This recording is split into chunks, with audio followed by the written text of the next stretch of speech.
खबर ये है। मैं हूं शाजिया खान, प्रोग्राम में मेरे साथ समी इब्राहिम हैं और सईद काजी।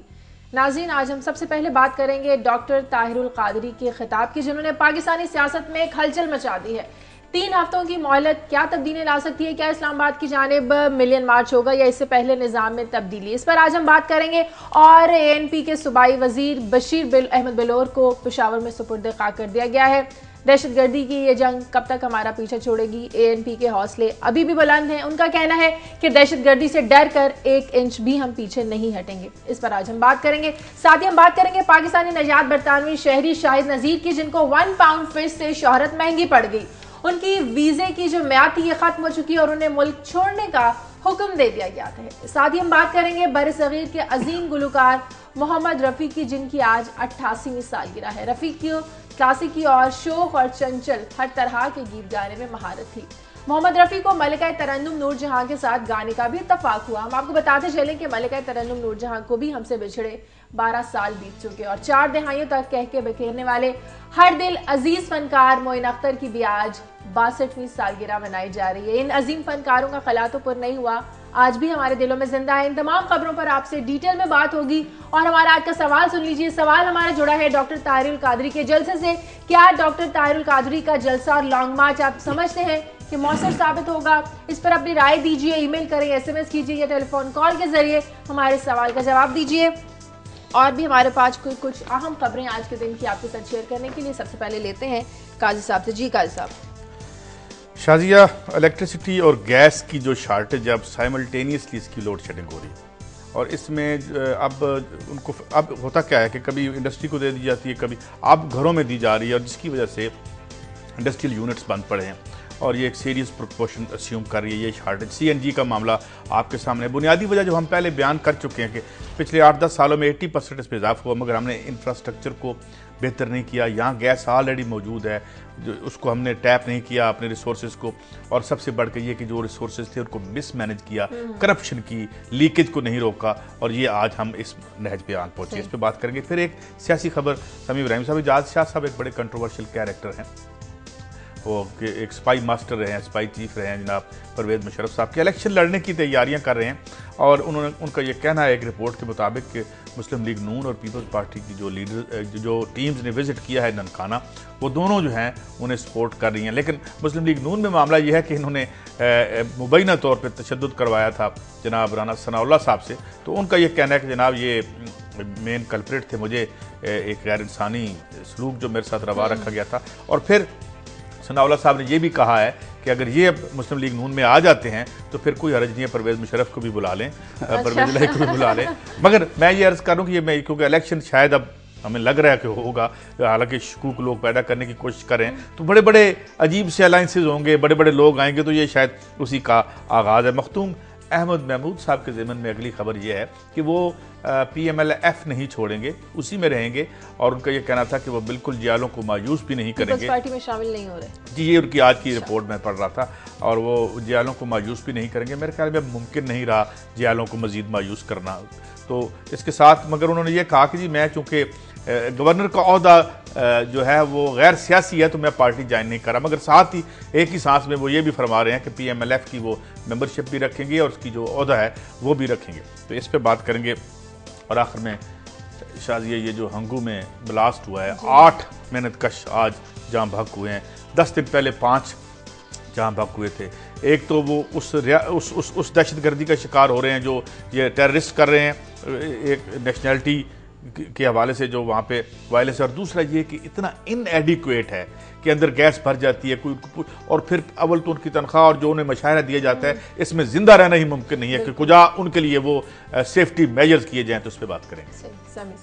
शाजिया, दादू में एक पहले तो अलमनाक वाक़या ये हुआ कि एक शख्स ने कुरान पाक जलाए, उसको गिरफ्तार किया पुलिस ने, और दूसरा अंदोनाक वाक़या ये हुआ कि वहाँ पे लोगों ने पुलिस की हिरासत से इस शख्स को निकाल कर जला कर मार दिया। इस पर बात करेंगे। दूसरा, वज़ीरिस्तान से ये खबर आई है कि वहाँ पर जो पाकिस्तानी तालिबान हैं उनका ये कहना है कि सेलुलर फ़ोन जो है उस पर पाबंदी लगाई जाए, क्योंकि ये बेहयाई इससे फैल रही है। जबकि दूसरी जानब जो अफ़गानिस्तान के तालिबान हैं पेरिस में मिल रहे हैं, उनकी जानब से ये खबरें आ रही हैं कि उन्होंने ये कहा है कि हम ख़वातीन को आज़ादियाँ देंगे और जो इस वक्त जो ये सारा अफगान सेटअप है इसमें हम शमूलियत भी करेंगे, यानी अपना कुछ उन्होंने सॉफ्ट किया जो उनका एटीट्यूड था। फिर शाजिया सिंध से ही ये खबर है, हमने इसी प्रोग्राम में दी थी कंदकोट और उस इलाके में कि खसरा, अब पता ये चला कि ये दूसरे इलाकों में भी फैल गया और खसरा जो है उसकी खासा वो बेकाबू हो गया। अब बात करेंगे अपने नुमाइंदों से, पूछेंगे कि वहाँ पर हालात को काबू में लाने के लिए क्या किया जा रहा है। ठीक है, ब्रेक लेते हैं, ब्रेक के बाद वापस आएंगे, इन खबरों पर बात करेंगे।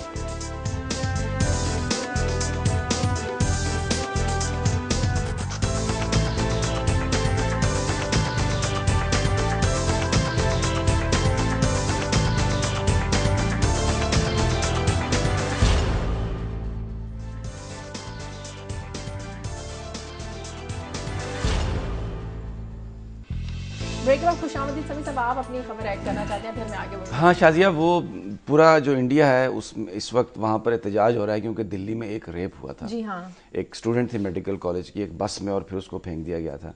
इसमें मैं सर्च कर रहा था तो अरुंधति राय का एक बड़ा ज़बरदस्त इसमें कॉलम छपा जिसमें उन्होंने ये कहा कि रेप पर ज़रूर उस पर एहतजाज करना चाहिए, लेकिन इसमें सेलेक्टिव नहीं होना चाहिए। अगर दिल्ली की एक खातून के रेप पर एहतजाज हो रहा है तो कश्मीर में जो हज़ारों रेप हुए हैं उन पर भी एहतजाज होना चाहिए। दूसरे इलाके जो इंडिया के हैं जैसे मणिपुर में हुआ वहाँ पर भी होना चाहिए। तो एक पॉइंट उन्होंने कहा है कि अगर आप एहतजाज करें किसी बुराई पर तो वो अक्रॉस द बोर्ड होना चाहिए। इस पर ज़रूर आज बात करेंगे। चलें, ठीक है, लेकिन अभी हमें सबसे पहले बात करनी है डॉक्टर ताहिरुल कादरी के जलसे की, जो कल मीनार पाकिस्तान में हुआ। उनके जिस जलसे ने पाकिस्तान में जो सियासी माहौल पहले से गर्म था उसको और मजीद गर्म कर दिया है। 10 जनवरी तक मोहलत दिए। समी साहब, कल जब मैं ये जलसा देख रही थी और मैंने मौजू देखा, सियासत नहीं रियासत बचाओ, फिर आप किस निज़ाम की बात करते हैं, कैसी तब्दीली की बात करते हैं? आप समझते हैं सियासत नहीं होगी तो रियासत कैसे बचेगी? ये एक जो नारा है उनका, इसमें ही बुनियादी एक कंट्राडिक्शन थी। हाँ, कि रियासत बचाओ और सियासत को बचाने की कोई ज़रूरत नहीं है। सियासत और रियासत दोनों आपस में जुड़े हुए हैं। अब जो उन्होंने बात की है वो बड़ी एक अट्रैक्टिव बात है क्योंकि लोग यहाँ पर गुर्बत में हैं, लोगों के पास लोड शेडिंग है, बिजली नहीं है, गैस नहीं है, यानी हर तरह के प्रॉब्लम है। तो वो जो एक लोगों के जज्बात हैं उसको इन्होंने कैपिटलाइज करने की कोशिश की है, लेकिन जो ये रेसिपी दे रहे हैं वो रेसिपी तो हालात को मुकम्मल तबाही में ले जाएगी। यानी वो ये कह रहे हैं कि आप कौन सा है? निज़ाम कि जी आप 3 हफ्ते के अंदर जो जिन चीज़ों की उन्होंने निशानदेही की है, मिसाल के तौर पे जिन्होंने यूटिलिटी बिल नहीं अदा किए उनको रुकने पार्लियामेंट नहीं बनना चाहिए, जो करप्ट हैं उनको नहीं बनना चाहिए। तो इसके लिए ऑलरेडी कवानीन मौजूद हैं और अब एक इंडिपेंडेंट इलेक्शन कमीशन है। जब लोग कागजात नामजदगी फाइल करेंगे तो डेफिनेटली उसमें स्क्रूटनी और सब कुछ होगी। लेकिन ये उन्होंने जो इस वक्त मुल्क में हुकूमत के हवाले से एक डिससेटिस्फैक्शन थी, उनको उन्होंने जज्बात को एक्सप्लॉइट करके एक ये नारा दिया और इससे वो लोग जो पाकिस्तान में किसी निज़ाम का, जमहूरी निज़ाम का तसलसल नहीं चाहते, उनको उनके लिए वो बज़ाहिर ऐसा लग रहा है कि उनके लिए वो काम ऐसी कोई ताकत मेरे ख्याल में पहली बात तो ये कि यहाँ एक जिसे कहते हैं as a matter of fact कोई जमहूरी निज़ाम नहीं है। नाम जमहूरियत रख देने से कुछ नहीं, तो मैं पुरानी बहस पे नहीं जाना चाहता। जब एक ऑटोक्रेसी हो, ओलिगार्की हो, एक चंद हज़ार आदमियों का कब्जा हो आपकी रियासत पे, तो वो जमहूरियत नहीं होती। आप और ये बात समी साहब की ठीक है कि वो इसको जो है, मगर मैं एक और बात करता हूँ, नीचे अदम इत्मीनान है, अदम इत्मीनान के सब लोग जिक्र कर रहे हैं, एक बात का जिक्र मिसिंग है समी साहब। मतलब मैं आपसे सवाल करता हूँ कि जब हम नौजवान होते हैं या जिंदगी में सबसे बड़ा मसला क्या है हमारा? जॉब होना चाहिए, नौकरी, रोटी, रोजगार होना चाहिए, आपका घर, आपका अब क्या है? पाकिस्तान ही नहीं पूरे ग्लोब पे। लेकिन जो अगर आप देखें कि लोग एक इनकलाब की तलाश में भटक रहे हैं और लीडरशिप ये लफ्ज निकालने से कि भाई लोगों को, अभी मैं आज जब ये प्रोग्राम की तैयारी कर रहा था तो मैंने फिर दोबारा वो आर्टिकल की शेखें पढ़ी, गालिबन 37D थी या क्या थी, कि जिसमें वो कह रहे हैं कि यार अगर यानी आइन कहता है, कोई तलकीन नहीं कर रहा, रियासत को उसका फरीजा बता रहा है कि जी आप अगर कोई आदमी इनफर्म हो, बीमार हो, अनएम्प्लॉयड हो, उसको आपने घर देना है, रोटी देनी है, उसको सेहत देना है, इनएक्सपेंसिव इलाज देना है, तो कैसे देंगे? मिसाल ये मैं आपको बताता हूं, मिसाल के तौर पे कहा यह जा रहा है कि 40-50 आदमी ऐसे हैं जिनके पास इस मुल्क में नाजायज दौलत जो है इस मुल्क की पूरी GDP से 20 गुना ज्यादा है। Nobody talks about that. अब है क्या इशू? क्या है यहां पे? इशू ये है कि इस रियासत को चलाने के लिए पैसे नहीं है भाई, और पैसे इंडिविजुअल्स के पास हैं, और जिन्होंने जायज कमा रखे हैं वो भले अपने पास रखे। खुद अगर आपकी नैब इस इशू पे जब तक आप इकोनॉमिक इश्यूज को एड्रेस नहीं करते, ठीक है, और आप उनके हल के लिए कंक्रीट प्रोग्राम नहीं पेश करते, अब रियासत क्या? वो कहते हैं रियासत को बचाओ। रियासत क्या है? हाँ। रियासत क्या चीज होती है? इदारों का नाम है ना। लेकिन वो कह रहे हैं सियासत नहीं, तो सियासत बचेगी तो रियासत बचेगी बहुत ना। करप्ट है, इस बात की वो ठीक कह रहे हैं। अच्छा। लेकिन रियासत के जो बाकी इदारे हैं भाई, ये करप्शन कहां पे हो रही है? रियासत किस चीज का नाम है? किसी गैर बरी चीज का नाम है। उन इंसानों के बनाए हुए इदारे जिनमें इंसान काम करते हैं और वो ठीक काम नहीं कर रहे, तो फिर आप ये कहें और ना, गलत सियासत काम भी कर रहे बचाएं, हैं। रियासत बात भी यह है कि बचाएं। नहीं, रियासत को बाजियाब कराया जाए अवाम के हक में, रियासत को जो है अवाम के हक में जो लेकिन है। जो 10 जनवरी तक की मोहलत दी गई, आपको लगता है कि इसमें निजाम की ऐसी तब्दीलियां आ सकती हैं जो कल उन्होंने की है? एक एजेंडा लेके आए हैं हाँ। और आते ही उन्होंने कहा 10 जनवरी तक ये करें, वरना मैं वरना उधर चला मैं जाऊंगा। सब और मिलियन बात मार्च क्या करूंगा। है, और कहा क्या 254 आर्टिकल का हवाला देके कहा कि जनाब आप इलेक्शन पोस्टपोन कर दें। इलेक्शन मुलतवी सिर्फ क्यों ये उन्हें, यानी जो एक जिसमें भलाई नजर आ रही है वो यही है कि इलेक्शन पोस्टपोन इलेक्शन कर। मुलतवी कर दें? मेरा नहीं ख्याल कि ये कोई रीजनेबल डिमांड देखिए है। बात उनकी लोगों ने सुनी है, बहुत डिसक्रेडिटेड है ये आपकी लीडरशिप। मगर एक जो उन्होंने बात की मैं उसकी वजाहत कर दूं। उन्होंने इटली की कल मिसाल दी है, मॉन्टीमोरियो की उन्होंने मिसाल दी, जो उनका वजीर आजम था और जो कि ECB जो यूरोपियन बैंक से आया था। बात यह है कि वहां भी यही लड़ाई है, वो ठीक करने नहीं आया था इटली को, बल्कि इटली में जो काम इलेक्टेड नुमाइंदे अवाम के खिलाफ नहीं कर सकते थे वो उन्होंने बैंकर से करवाया था। वहां भी इज्तिमा यही है कि एक तरफ अवाम हो गए हैं, एक तरफ इदारों पर काबिज लोग हैं और अवाम लीडर ढूंढते हैं। कोई आता है वो अपनी कहानी सुनाने, मगर असल कंटेंट बीच में से मिसिंग है कि भाई मैं तुम्हारे राइट्स आइन के मुताबिक जो है वो मैं तुम्हें बाजियाब करवाऊंगा। लेकिन काजी साहब, ये बिल्कुल इटली की आपने मिसाल दी, वहां पर सब कुछ है, लेकिन इटली के निजाम के हवाले से कोई बंदा क्वेश्चन नहीं उठा रहा।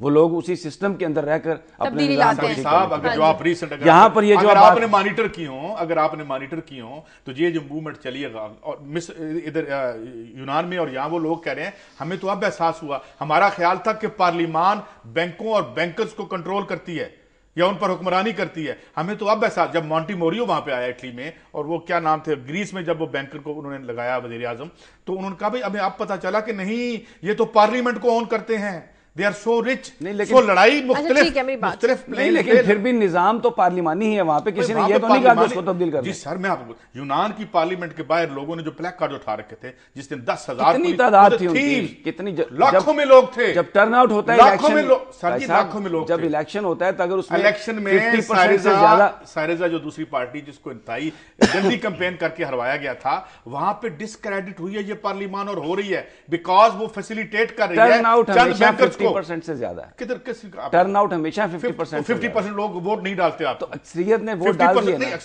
50% तो आधे चलें, वो घर तो बैठी हुई है ना। बहस हो जाएगी। मैं आगे ये हम कह रहा करते हूं कि ये डिस्क्रेडिट हुआ है निजाम हर जगह पे। ये आप अमेरिका में देख लें, 9% तो क्यों फिर गिरी। कौन सा निजाम चाहते हैं? निजाम ये है कि जमहूरियत के नाम पे माल दौलत पे कब्जा कर लिया है, और आगे जो उनके जो हैं उनको इसको जस्टिफाई करते फिरते हैं जमहूरियत के नाम पे। जमहूरियत सिर्फ सियासी नहीं होती, माशी जमहूरियत ना हो तो सियासी कैसे हो सकती है?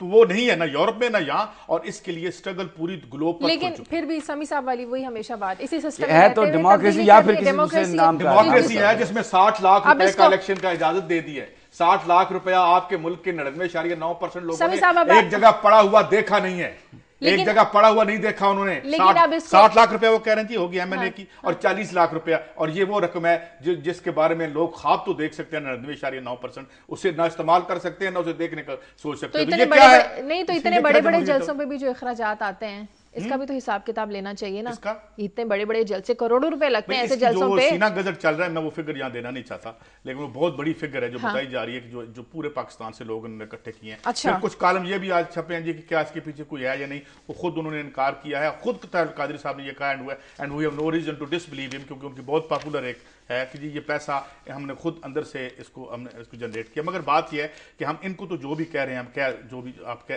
समी साहब का क्रिटिसिज्म है, मगर उनको तो देखें जिन्होंने काम नहीं किया और कहते हैं जी गोल्डन पीरियड 5 साल हमारे खत्म होने वाले हैं। खुदा का खौफ करें भाई, बेसिकली उनकी वीकनेस है। काजी आज साहब इन्हें ने- जमहूरियत याद आ गई, जमहूरियत इन्हें याद आ जाती है उस वक्त जब काजी साहब नए लोगों की तरफ देख रहे हैं, समझ आ नहीं, गया। नए लोगों की तरफ देखना देखना चाहिए, बिल्कुल लेकिन देखना मेरा चाहिए। सिर्फ इनसे यही सवाल, फिर वो पुरानी बहस हो जाती है कि जिस निजाम को ये कहते हैं कि उसने अब कुछ उसे deliver अमरीत का नहीं नाम किया, तो नहीं दिया पूरी सकता है, दुनिया है तो में वही जमहूरियत निजाम ना। है। मेरी बात सुने, उसमें इलेक्टरल रिफॉर्म्स की उन्होंने बात की है।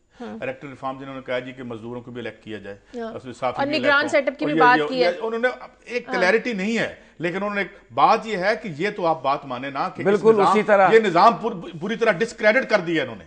ये जो भी है, अब देखो ना जमहूरियत के आप लोगों को गोली दे रहे हैं जमहूरियत के, जिस जमहूरियत में रोटी नहीं है, गैस नहीं है, नौकरी नहीं है, वो कहां की जमहूरियत है? और एक तरफ दौलत का अंदाज ढेर है, 3-3, 4-4 करोड़ की गाड़ियों में बैठे। आप ये कह सकते हैं कि जमहूरियत में तब्दीलियां लेके आनी, इसे खत्म नहीं करना। अच्छा, जमहूरियत है ही नहीं भाई। मैं ये कहता हूँ ये ये जमहूरियत नहीं है जहां पे मखदूम साहब जो है वो गवर्नर बन सकते हैं, सिर्फ इस मुल्क का मजदूर गवर्नर बनने का सोच जमहूरियत नहीं मानते यहाँ पे? ये है नहीं ना भाई। अच्छा, जमहूरियत को मैं मानता हूं, बट दिस इज नॉट, ये डेमोक्रेसी के साथ एक संगीन और मजाक है जो मैं सिर्फ यहाँ पे यही ऐड करूंगा, जिस तरह इनकी बातों में क्लैरिटी नहीं है ना, इसी तरह जो कल डॉक्टर ताहिरुल कादरी साहब बता रहे थे ना, उनकी बातों में भी कोई क्लैरिटी। अब कमेंट ना करें समीर साहब, आप अपना पॉइंट बताएं। मैं आपको कहूं कि आपने जो बात की है ये सरासर गलत है, तो इसकी कोई हैसियत नहीं है। वो बिल्कुल आप मेरे, क्योंकि मैं गलत बात करता ही नहीं। आप ये बात बताएं, जो 60 लाख रुपए के, जो 60 लाख रुपए आम आदमी के पास है इस मुल्क में, वो इलेक्शन नहीं लड़ सकता। अगर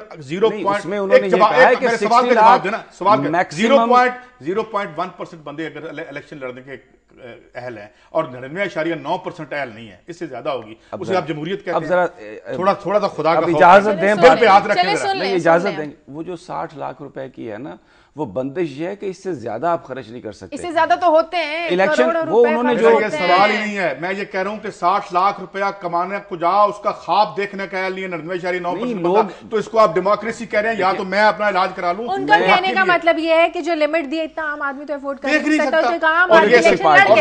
मैं आपको बता, मैं आपको लिख के देता हूं, ये बोलने नहीं दे रहे हैं, सुन लेना, बोलने नहीं दे रहे हैं मुझे, करोड़ों रुपए में जाएगा। चले सुन तो ले। देखिए, पाकिस्तान में कराची में MQM ने पार्टी फंड्स दिए, ऐसे लोगों को भी इलेक्शन लड़ाया जिनकी कोई माली हैसियत नहीं थी। रिस्पॉन्सिबिलिटी आ जाती है पॉलिटिकल पार्टीज पर कि जरूरी नहीं कि वो टिकट्स उन्हीं को दें जिनको बहुत ज्यादा पैसा है। वो किसी भी गरीब आदमी को भी लड़ा सकते हैं इलेक्शन, और इसमें रोल फिर बड़ा अहम हो जाता है पार्टी वर्कर्स का, पार्टी के अंदर अपनी वॉइस का। हर बंदे ने मुझे ब्रेक लेनी है। MNA बनने के बाद उसकी वो क्लास नहीं रही है, हम देख चुके हैं। और आज भी जो आप असासे निकलवा लें, MQM वालों के असासे निकलवा लें, तो आप देख लेंगे कि अवाम से उनका मालियाती दिली मोहब्बत होगी उन सब की अवाम के साथ, मगर क्लास उनकी मालियाती हवाले से मुख्तलिफ। चलिए ठीक है, मुझे ब्रेक लेनी है, ब्रेक के बाद वापस आएंगे तो कुछ मजीद खबरों पर भी बात करें।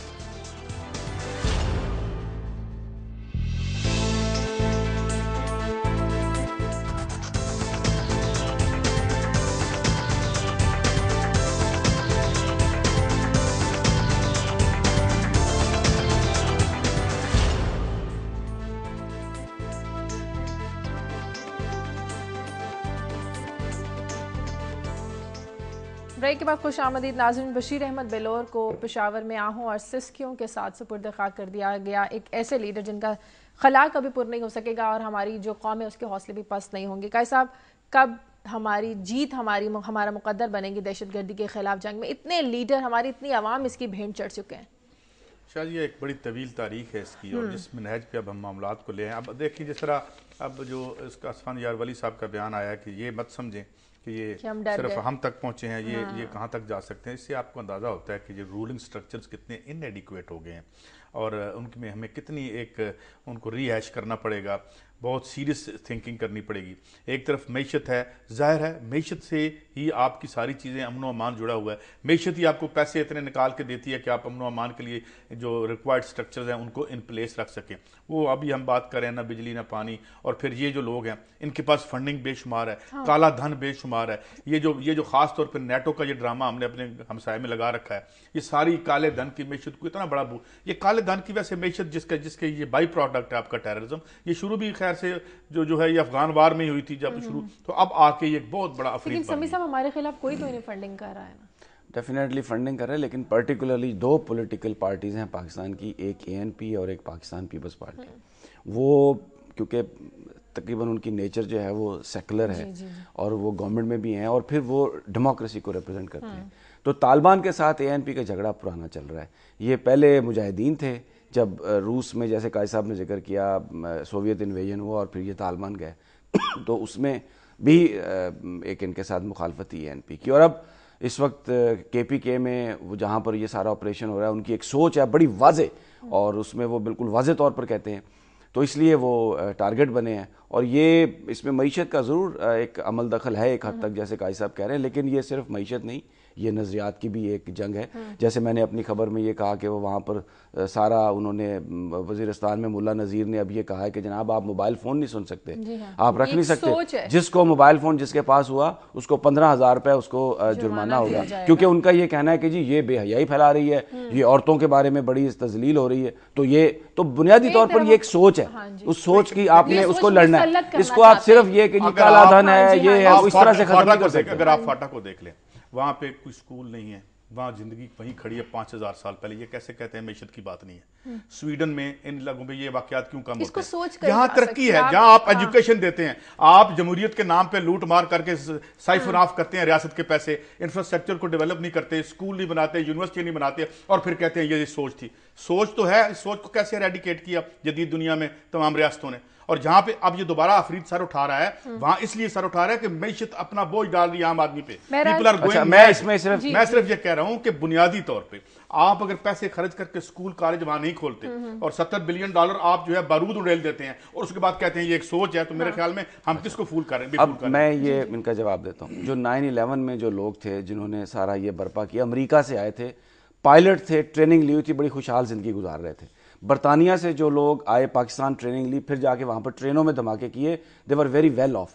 इसके बाद जो लोग पकड़े गए यहाँ पे सरगोदा में आके, कोई अमेरिका में डेंटल सर्जन था, कोई मेडिकल का स्टूडेंट था, वेल ऑफ लोग थे। इसका ताल्लुक सिर्फ कुछ लोग यकीनन मईशत की वजह से जाते हैं, लेकिन एक सोच की बात है। ये जितना आप सिंप्लीफाई करते हैं वो इतना नहीं है सिंप्लीफाई। कितने डेंटल सर्जन से निकालें बीच में? लेकिन आप देखें ना इतने बड़े-बड़े जो वाकयात, अच्छा जो बड़े-बड़े लोगों ने किए ना डेंटल सर्जन थे। बात क्या है? बात ये है कि ये अपने माशी फरीजों से नजर चुराने के लिए इसको ये बताते हैं। उसामा बिन लादेन को मईशत का मसला था, उसामा बिन लादेन को पैसे की जरूरत थी, मिलियनेयर था वो। जब तक आपको सोशल बेस नहीं मिलती, जब तक आपको हमायत नहीं मिलती, आप अगर पागल हो गए, आप डेंटल हैं, डेंटल सर्जन हैं या कुछ भी हैं, अगर आपको सोशल बेस इनको कहां से मिलती है? सोशल बेस तब मिलती है जब आप जाहिलों की एक फौज अपने मुल्क में रखे हुए बैठे हैं, जब आप एक बोसीदा और पुराने समाज को कायम रखे हुए हैं और उसके ऊपर खुद आप पैसे कमा के मजे कर रहे हैं और नीचे पैसे खर्च कर रहे हैं, और उसको जस्टिफाई करने के लिए ड्रोनों को यहाँ पे जस्टिफाई करने के लिए आप ये कहते हैं। लेकिन फिर भी सिर्फ मैशियत का नाम देकर हम इसके पीछे नहीं छुप सकते। आपको याद है अमेरिका से एक बंदे ने हमें फोन किया था कि कुछ जेनेटिकली मॉडिफाइड लोग हैं। और भाई तालीम के अंधेरे दिमाग की में आपने रोशन करना है तो तालीम दें। अब इजाजत देंगे बोलने की? इजाजत देंगे। उमर सईद शेख जिसने डैनियल पर्ल को मारा, लंदन स्कूल ऑफ इकोनॉमिक्स का पढ़ा हुआ। फैसल शहजाद एक आला एयरफोर्स का बेटा जिसने जाके न्यूयॉर्क में बम मारा। मैं आपको doctor Aafia Siddiqui Boston University में पढ़ी लिखी, मैं आपको नाम बता देता हूँ जिन लोगों ने ये किया। कहां से पढ़ा है? कहां से पढ़े? बेहतरीन इंस्टीट्यूशन से पढ़े। तो फिर उसने लंदन में क्यों नहीं की दहशतगर्दी? यहाँ फाटा में क्यों आके की है? वो क्यों एक पसमानदा इलाके में आया? नहीं, लंदन में हुआ ना, लंदन में हुआ। लंदन में क्यों ड्रोन फेंक रहे? नहीं, लंदन में ये लोग पैदा हो रहे हैं तो अमेरिका को कहें वहां ऑक्सफोर्ड यूनिवर्सिटी पे ड्रोन मारे।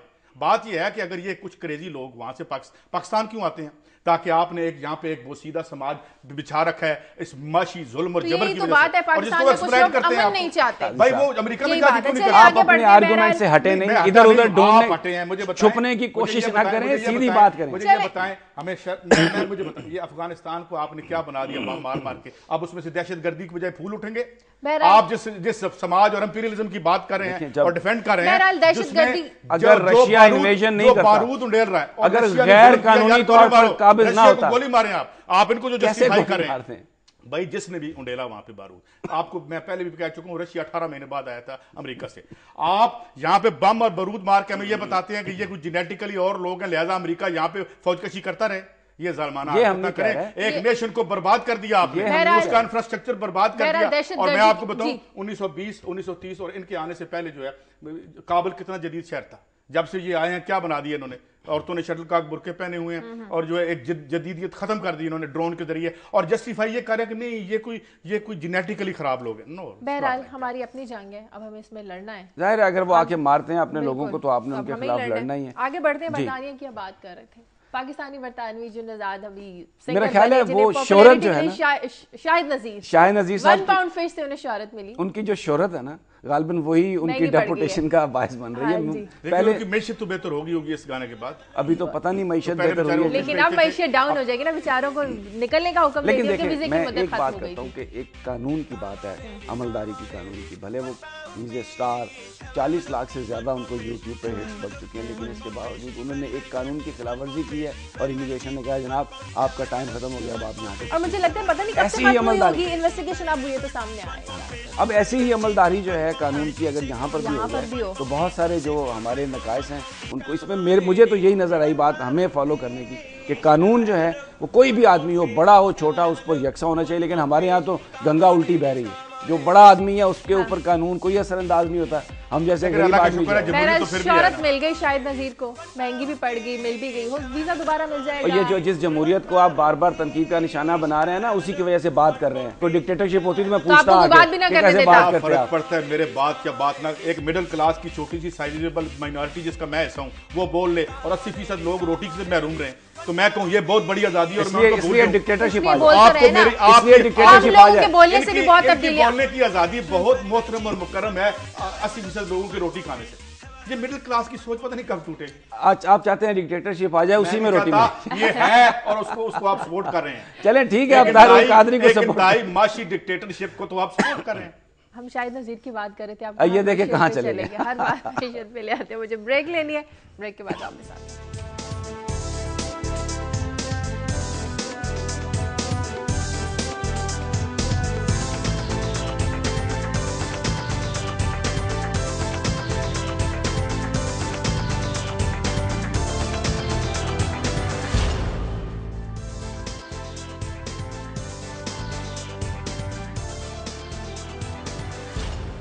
ब्रेक के बाद खुशामदीद कार साहब, आपकी खबरों की तरफ आते हैं।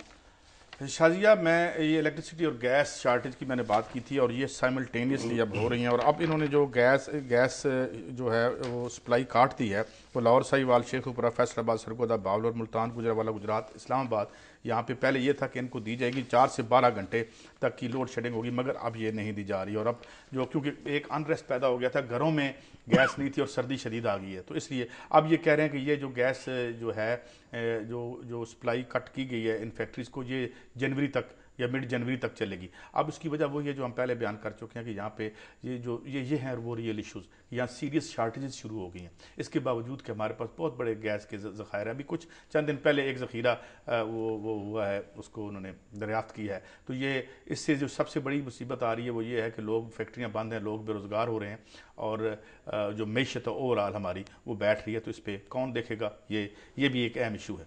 सही। शाजिया, मैं जो खबर जो मैं चाहता हूँ डिस्कस करूँ वो दादू से है। हाँ।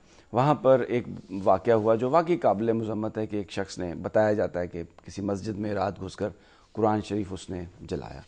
लोगों को जब वहाँ पर आलिम आए, इमाम मस्जिद जो थे, उन्होंने जब उसको देखा तो पुलिस के हवाले कर दिया। वो मुस्लिम, ये नहीं पता कि वो मुस्लिम था, उसका क्या नाम था, ये भी अपने अगर हमारे नुमाइंदे हैं उनसे भी मालूम करते हैं। लेकिन जो चीज़ जिसकी वजह से मैंने ये खबर ली है, ये इससे पहले भी एक ऐसा ही वाक़या होता है। रहीम यार खान में एक बंदा पुलिस की कस्टडी में था, मॉब आया, उन्होंने पुलिस की कस्टडी से उसको लिया और जिंदा जला दिया। अब इसके साथ भी यही हुआ, इसको भी उन्होंने दादू पुलिस से अपने खींचा और आके पहले उसको काटा और फिर उसकी बॉडी को जिंदा जला दिया। तो ये जो लॉ एंड ऑर्डर मेंटेन करना जिन इदारों की जिम्मेदारी है, ये वो इदारे क्या सो रहे थे? अगर फारूक हैं उनसे, फारूक लाइन पे हैं जी। फारूक, सबसे पहले तो ये बताएं कि जिस शख्स ने कुरान पाक की बेहुरमती की वो मुस्लिम था? जी, ये जो है यहाँ इस गांव से इसका ताल्लुक नहीं था, ये सरायकी स्प्रिंग था, पता नहीं किस शहर से ताल्लुक था, कहाँ से। ये रात को यहाँ पर आके ठहरा मस्जिद में और मस्जिद की चाबी ली और रात को मस्जिद के पाक किताब जो हैं वो इकट्ठे करके इसने जला दिए। 4 बजे के टाइम पे पेश इमाम आए मस्जिद में, देखा तो धुआं उठ रहा था। उसके बाद उसने पुलिस को इत्तला दी। जी बोले फारूक। हाँ, पुलिस को इत्तला दी तो पुलिस के कस्टडी में ये 4 घंटे पुलिस की कस्टडी में था। तो पुलिस ने इस 4 घंटों में से कोई भी तफ्तीश नहीं की कि ये कहाँ से था, कौन था, मुस्लिम था, गैर मुस्लिम था, इसका नाम क्या था, किससे ताल्लुक था। ये पुलिस इतना बताती है सिर्फ ये पागल था। और गांव वालों ने इतना मौका नहीं दिया पुलिस को भी, यरगमाल करके इसको पकड़ के काटा, मारा, फिर इसको जला दिया। अभी तक 3 रोज गुजर गए, पुलिस खामोश है, गांव वालों की गिरफ्तारियां कर रहे हैं, कोई भी ये क्लियर नहीं हुआ कि ये कौन था, क्यों जलाए, पागल था या मुस्लिम। आपका बहुत शुक्रिया। यही बात है आपका, जब अब देखें एक आदमी अगर जुर्म किया है तो उसको सजा मिलनी चाहिए, बिल्कुल, लेकिन सजा देना अदालतों का काम है। अगर कोई आदमी पागल है तो उसको तो इलाज की जरूरत है, ना कि आप उसको मारें इस तरह से पुलिस के। और फिर अगर 4 घंटे वो पुलिस की कस्टडी में रहा तो इस तरह के वाक़यात होते हैं। हजूम, क्योंकि ये बड़ा सेंसिटिव मामला है, हजूम बेकाबू हो जाता है, तो उनको चाहिए था कि वो फौरी तौर पर उसे किसी और जगह शिफ्ट करते और उसका बजाय इसके कि उन्होंने वहां पर रख छोड़ा, पुलिस नफरी भी नहीं थी, लोग आए और उन्होंने जला दिया। लोगों को इस बात की इजाजत नहीं होनी चाहिए कि वो कानून अपने हाथ में लें। रियासत का काम है कि वो ये सारा काम करे, और खास तौर पर इस किस्म के सेंसिटिव, यानी अब कुरान शरीफ को खुदा ना खास्ता है तौबा नौजुबिल्लाह कोई जलाए तो कोई भी मुसलमान वो खामोश नहीं रहेगा। आपको पता है कि ये बड़े कितना ज्यादा उसने हीनियस काम किया है कि इसका बड़ा रिएक्शन होगा, फिर उसको वहीं पर रखना, फिर भी सजा और जजा का फिर भी वो एक तरीका है सजा जजा का, वो कानून के मुताबिक होना चाहिए। लोगों को तो इख्तियार नहीं मिल सकता इस बात। महमूद साहब की जो प्रेस कॉन्फ्रेंस आई है, इसमें एक उन्होंने कहा है कि जो ओहदा था उनका पार्टी का, वो उन्होंने खुद रिज़ाइन किया, उन्हें नहीं हटाया गया। लेकिन वो चूँकि एक जो गवर्नर का जो ओहदा है वो एक नॉन पार्टी है, इसलिए वो पीपल्स पार्टी में भी नहीं जाएंगे। मगर यहाँ जो रिपोर्ट हुआ है वो कह रहे हैं कि वो उनके आबा व अजदाद की पार्टी है PMLF, उसमें वो मौजूद रहेंगे, उसको वो नहीं छोड़ेंगे, ये रिपोर्ट ये कह रही है। अलबत्ता जो उनका ओहदा था उससे उन्होंने खुद रिज़ाइन किया, उनको नहीं हटाया गया। और साथ उन्होंने ये भी, मैं देख रहा था टिकर्स के, वो कह रहे हैं कि मैं जियालों को मायूस नहीं करूँगा। अब जियालों की पार्टी से तो वो है ही नहीं, ना ही उसमें वो आ रहे हैं। मगर हम ये देख रहे हैं कि पहले हम भट्टू साहब पे बात करते थे कि उनको क्यों लाया गया, तो जब पंजाब गिलानी साहब के हवाले किया तो वो भी अपने कज़न को ले आए और वो भी वो रिलाय कर रहे हैं खास क्लास पे उसको करने के लिए। तो क्या जियाले इसको पसंद करेंगे या नहीं करेंगे कि जो एक खुद जो गवर्नर पंजाब वो खुद अगर प्रेस कॉन्फ्रेंस में कहते हैं कि वो अपनी रवायती पार्टी फोर फादर्स की नहीं छोड़ेंगे, तो ये क्या है? मुझे यूं लगता है कि अब यकीन दिला रही है पाकिस्तान पीपल्स पार्टी की लीडरशिप, यकीन दिलाना चाहती है अवाम को कि वो जो 70 में आपसे हमारा रिश्ता बना था हमारी तरफ से फारिग है। अभी अवाम शायद इस तरह से उनकी या उनके वो मानने को तैयार नहीं, मगर जल्दी वो भी मान जाएंगे। तो हम अब देखते हैं कि जी सॉरी, ये आप बात कर रहे हैं ना, तो मैं तो इस सारे सीन में एक और वाकया भी हुआ, वो है लतीफ खोसा साहब की सिस्कियां। जी हाँ, जज्बाती हो गए कल वो अब जज्बाती किस बात पे हुए? जज्बाती इस बात पे हो गया कि मुझसे गवर्नर जा रही है। 11 महीने वो गवर्नर रहे यहाँ पर, कोई पीपल्स पार्टी का वर्कर कारकुन वहां पर उसको गवर्नर हाउस में जाने की इजाजत नहीं थी, सवाए उनके चंद अपने लोगों के। और माफी क्या मांगनी उन्होंने, वो तो बस रो रहे थे कि मुझे ये गवर्नर हाउस, ये ऐश, ये हर चीज छूट गई, इसलिए रो रहे थे। लेकिन कहा ये कि बाबा मुझे माफ कर दो, एक्सक्यूज मी, मेरा गला खराब है। लेकिन उनका जो रोना था ना, वो सिर्फ यही था कि अब ये सारा ऐश मुझसे छूट रहा है, मैं अब जाऊंगा। में सुने जिम्मेदारी हमें क्या जिम्मेदारी मिलेगी? गवर्नर तो नहीं होंगे ना। गवर्नर तो नहीं होंगे। लेकिन कौन रहा है यार, जाना तो होता ही है, बंदा खैर खैरियत से चला जाए तो बल्कि अच्छी बात होती है। बहरहाल मैं इसके साथ एक दूसरी खबर और जो है वो आई है पेरिस से। वहाँ पर तालिबान के मुख्तलिफ फैक्शंस के और अफगान गवर्नमेंट के नुमाइंदों के दरमियान मुज़ाकरात हो रहे थे। तो अमेरिकन मीडिया ये रिपोर्ट कर रहा है कि तालिबान ने इस बात का इंदिया दिया है कि वो निज़ाम का हिस्सा बनेंगे और जो ये आर्मी बनाई है अमेरिका ने इसको ऑन करेंगे और अपना जो औरतों के हवाले से अपना जो रवैया है वो सॉफ्ट किया है। Excuse me. और ये बेसिकली एक बात जो मीडिया रिपोर्ट कर रहा है वो ये कह रहा है कि मुल्ला जाकिर जो पहले तमाम अफगान मामलात के जिम्मेदार थे, अब उनकी जगह जो मुल्ला मंसूर हैं वो भी मुल्ला उमर के डिप्टी हैं, उनका शायद असर और रसूख बढ़ता हुआ नज़र आ रहा है। वो ज़रा लिबरल समझे जा रहे हैं क्योंकि फील्ड कमांडर्स का ये कहना है कि जो तालिबान की लीडरशिप है वो पूरी तरह डिलीवर नहीं कर रही।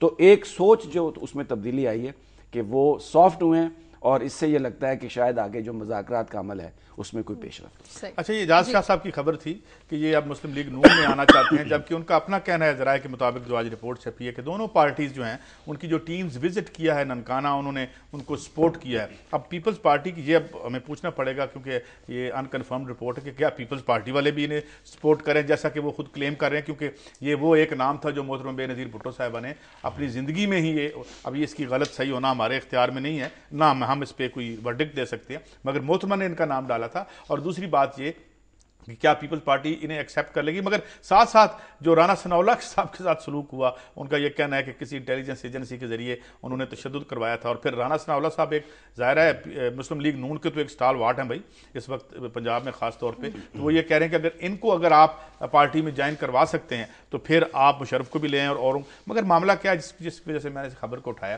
क्योंकि इलेक्टेबल्स की तलाश है। अब इलेक्टेबल्स कौन है?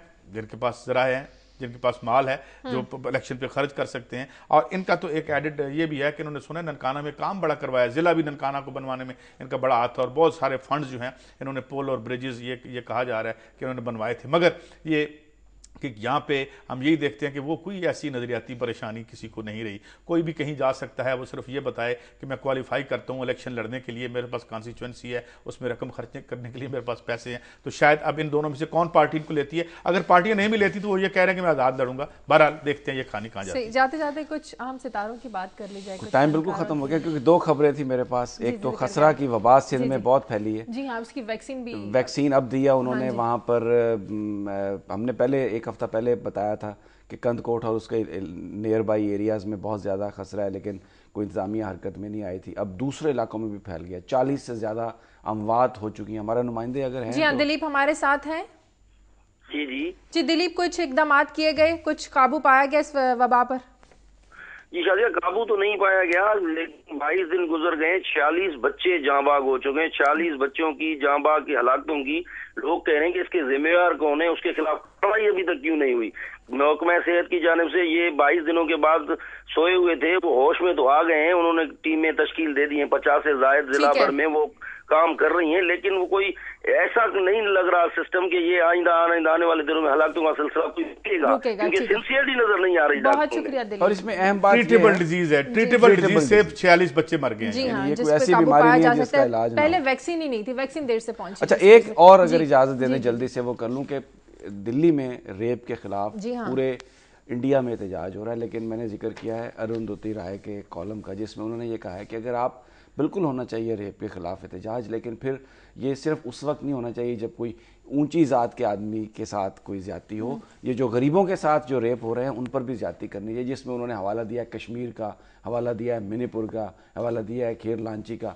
उन्होंने कहा है कि जब किसी बड़ी ज़ात के जो खातून है या बंदे के साथ ज़्यादती हो तो पूरा मुल्क एहतजाज करता है, लेकिन मिनॉरिटी के साथ, गरीबों के साथ एहतजाज पर कोई आवाज़ नहीं उठाता। ठीक है, जाते जाते मैंने कहा था कुछ सितारों, कुछ फनकारों की बात कर ली जाए जो आज हम में नहीं है, लेकिन उनका काम, उनके सुर आज भी हम सब में जिंदा है। बरसगीर पाक को इनके मारूफ गुलकार मोहम्मद रफ़ी की आज 88वीं सालगिरह है। नूर जहां को हमसे बिछड़े आज 12 साल हो गए। और हमारे जो कॉमेडी एक्टर थे मोइन अख्तर, उनकी भी आज 62वीं सालगिरह है। ये कि एक तो रफ़ी साहब का यही शहर है जहाँ से हम ये प्रोग्राम कर रहे हैं, जहाँ से हिजरत की उन्होंने। और ये भी कसूर की थी जो नूर जहां थी। तो एक अहद जो है इनकी आवाज़ के साज पे गुनगुनाया है और गुनगुनाता रहेगा जब तक ये हिस्ट्री है। और बड़े लोग थे, ये चले गए हैं। और रफ़ी साहब की तो मैं ये भी कहूँ कि इंसान होने के हवाले से जो उनके करीबी दोस्त हैं वो बताते हैं कि बड़े दयालु थे और बड़े एक हर तरह का गाना गाया है, सैड भी गाया है, शोक भी गाया है, चंचल भी गाया है। एक्सप्रेशन जो था उनकी आवाज़ में साफ नजर आता था। कोई भी हीरो जब गाता था तो लगता था कि उसी के लिए गा रहे। और इसी तरह एक्सप्रेशन की जो मादाम है, मादाम ने भी जो गाया वो यानी एक खास पीरियड तक। और कुछ हीरो तो इनके गानों की वजह से उनकी शोहरत की बुलंदियों को पहुंचे। जी बिल्कुल, इनके गानों का एक बहुत बड़ा रोल रहा है इसमें। और ये हम याद करते हैं। अब हम इसलिए भी उनको याद करते हैं कि न जाने सेहत को क्या हो गया, ना बड़े लीडर रहे, ना बड़े गायक रहे। अब मैं और समी साहब ही रह गए, अल्लाह ताला इस कौम पे रहम करे। और देखें दूसरे मोइन अख्तर साहब, वो उनकी जो कॉमेडी थी उसका तो कोई जवाब ही नहीं है। और मैं जिस वक्त उनका एक चीज़ जो मैंने बतौर ख़ास नोट की, जिस वक्त उनका इंतकाल हुआ था तो जो मैंने मुंबई से, जो बॉलीवुड से जो रिएक्शन आया था, बड़े बड़े स्टार्स टेलीफोन पर वो बाकायदा रो रहे थे, तो एक एहसास आ रहा था कि हम अपनों की उतनी कदर नहीं करते। और जो आर्ट है यहाँ पर, जो आर्टिस्ट है उसकी इतनी पजीराई नहीं होती। लेकिन बैरूनी दुनिया, खासतौर पर इंडिया में जो गढ़ है आर्ट का, वहाँ से इस किस्म की इस तरह का खराज तहसीन उनके लिए आना, वो एक बड़ी, मेरे लिए एक बड़ी अजीब बात है। इनका काम और इनका नाम हमेशा हमें जिंदा रहेगा। प्रोग्राम का वक्त हो चुका है। प्रोग्राम के लिए आप हमें फीडबैक दीजिए। खबर@दुनिया.tv पर इजाजत दीजिए। अल्लाह हाफ़िज़। हर एक शम्मा जल चुकी,